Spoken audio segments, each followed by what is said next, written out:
Moments ago, we saw President Trump land in Davos, live here on the network, where he's prepping to address world leaders with tensions growing over his threat of tariffs and his push for Greenland. There's the president right there. Our next guest has seen the president's foreign policy at work firsthand. Fox News contributor and former counselor to President Trump, Kellyanne Conway, is already in Davos. She joins us live from Switzerland. It's in the afternoon. Good morning. Good afternoon to you, Kellyanne.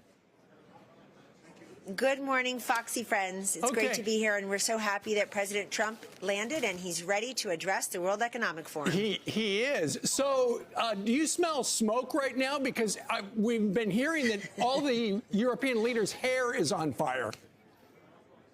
Yes, there is fire coming out of their ears as well, Steve. And look, a year ago, the president couldn't come because WEF was exactly the same time as his inauguration, but he did participate by video. And the conversation then was he's going to abandon Ukraine. He's going to abandon Ukraine. He did not abandon Ukraine. He's trying to get a peace deal there, as he has in so many other places. Now the conversation is he's trying to steal and take Greenland by military force. No, he's not.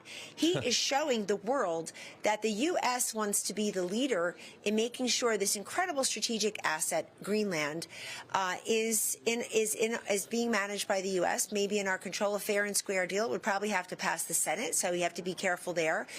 But this whole idea that he's going to do everything through force. Tomorrow he has the Peace Board. It's not called the Force Board. It's not called the War Board. 35 of the 50 leaders have accepted the invitation because he wants to be the president of peace. But he's going to come here. He's going to lay out all the great accomplishments of his first year, economically, domestically, but really internationally. He's gotten $18 trillion for our country in direct foreign investment. He has brought these peace deals. He has done trade deals.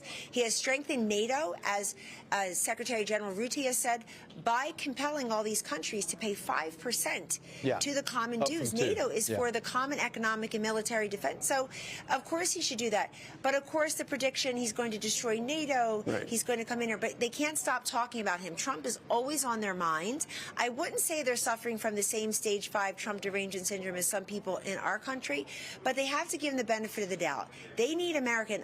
Last thing about Greenland, I just want to say, if you look at Greenland, the Arctic shelf has been melting for a while now. There's a lot of infrastructure and important sea routes there. Russia has already spent over $110 million there.